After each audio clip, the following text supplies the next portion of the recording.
One of the biggest challenges when training a dog, whether it's a puppy or a dog that's been around for several years, is distractions.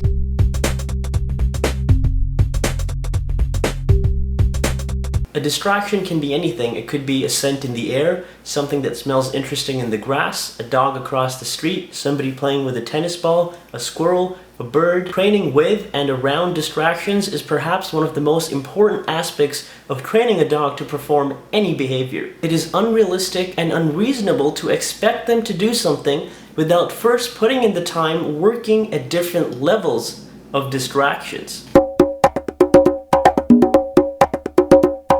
This is also perhaps one of the most misunderstood concepts amongst many dog training professionals like myself, which is why I think it's important that we clarify some key elements. The biggest difference between clicker training and more traditional compulsion dog training techniques is that our goal is to train from the inside out. We never want to force the dog to do something by teaching them to avoid corrections, but instead allowing them to understand that as a dog, they have plenty of choices, but only making the correct ones will get them what they want.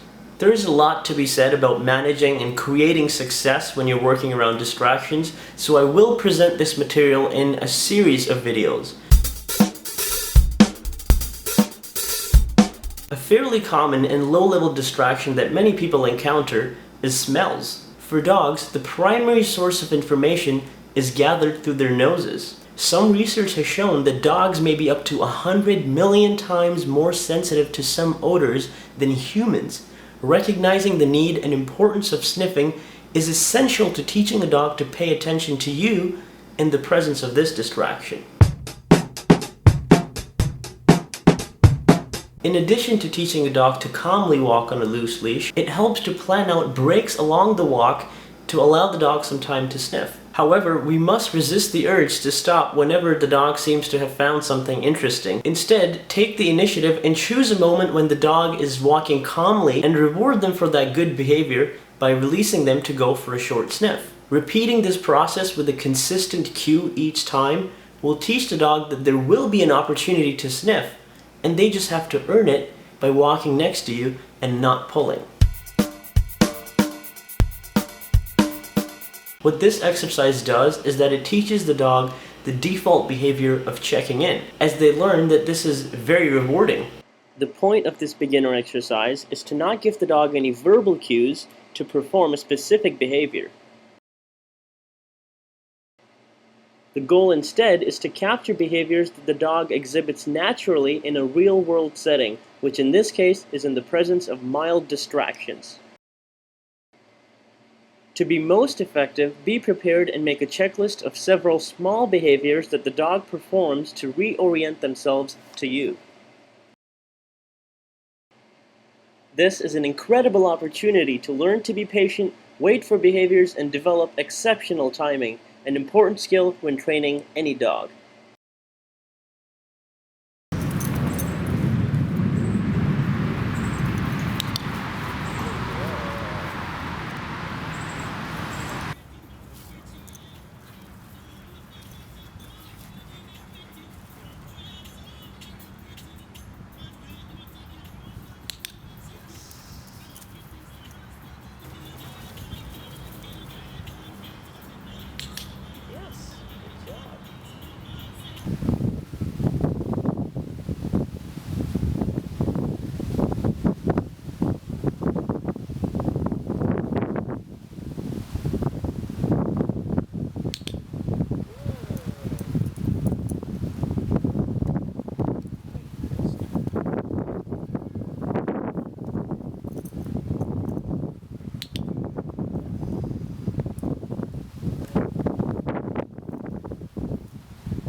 It is critical that we use distractions to help us in our training and not try to work against them. If we want to have a dog that pays attention to us around a high level of heavy distractions, then we must be patient and reinforce them for being successful at a much lower level first. And that is what this exercise is all about.